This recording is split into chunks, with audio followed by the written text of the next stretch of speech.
Le journalisme n'est jamais neutre. Il n'y a pas de journaliste neutre. Si vous prenez une caméra, qui allez-vous interviewer?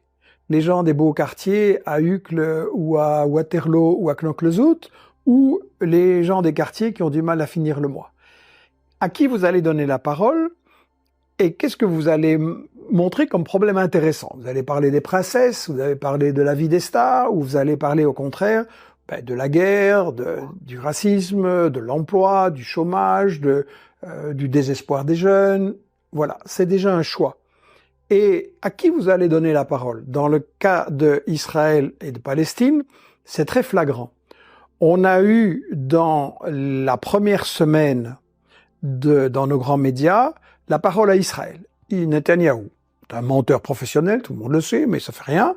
Israël se défend. On a eu la parole à Joe Biden, on a eu la parole à Macron, Ursula, Charles Michel, etc. Israël se défend. C'est un mensonge flagrant. Israël est la puissance coloniale qui occupe une terre qui ne lui appartient pas, qui met les enfants en prison, sans procès, qui crée l'apartheid. N'empêche qu'on leur donne la parole, ils disent on se défend, ah oui, on répète, il se défend. C'est faux. Israël est l'occupant, il est l'agresseur depuis 75 ans. Stop avec ce discours. Mais pourtant, c'est ce qu'on a vu dans Le Soir et à la RTBF et partout.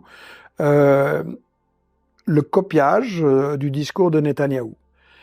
Après, ça a un peu évolué parce qu'il y a la pression des réseaux sociaux maintenant et d'Internet et des gens comme nous avec qui ils refusent de discuter et qui refusent d'inviter dans des débats.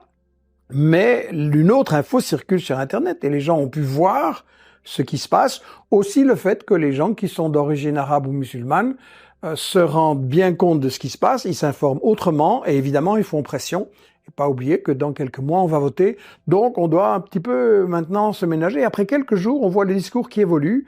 Oui, Israël se défend, mais quand même, il doit pas exagérer, il commet certains crimes, etc. Donc, et ça évolue. Mais on est toujours dans une info pro-Israël pour la raison simple, c'est que on parle de ce qui se passe maintenant, on parle à partir du 7 octobre, le Hamas a attaqué, non. Le Hamas s'est défendu, et pour une fois, ils ont réussi à marquer des points importants contre un pays qui est, lui, l'agresseur depuis toujours. Si vous regardez l'histoire récente, il n'y a pas de doute, au point de vue du droit international, d'ailleurs, il est tout le temps condamné à l'ONU, Israël est l'agresseur. Si on nous dit ça dès le début, que Israël est l'agresseur et que ils ont tué une centaine de gens aussi en Cisjordanie dans les jours et les semaines qui ont précédé, qu'ils ont rendu la situation de Gaza impossible, que leurs propres textes ont dit il va falloir vider Gaza, etc., avant même le 7 octobre. Donc, si on dit ça, on est dans une toute autre information. Donc, le mythe de la neutralité, il tient pas. Moi, je pense qu'il vaut mieux dire ce qu'on pense, dire ses opinions, que le lecteur, le spectateur soit au courant, et avec ça, il peut trancher, et c'est très bien s'il va s'informer auprès des gens qui défendent Israël, comme on a énormément parmi les journalistes et dans les médias, et s'il va s'informer parmi les gens qui défendent le droit international et le droit des Palestiniens. Je crois que il faut renoncer au mythe de la neutralité, certainement. Bien sûr, il faut être capable de distinguer les faits et les opinions. J'essaie de rapporter une série de faits, j'essaie de voir s'ils sont vraiment établis. De temps en temps, il y a des gens qui avancent des choses pour les Palestiniens, mais qui s'avèrent être des fakes. Je le dis aussi.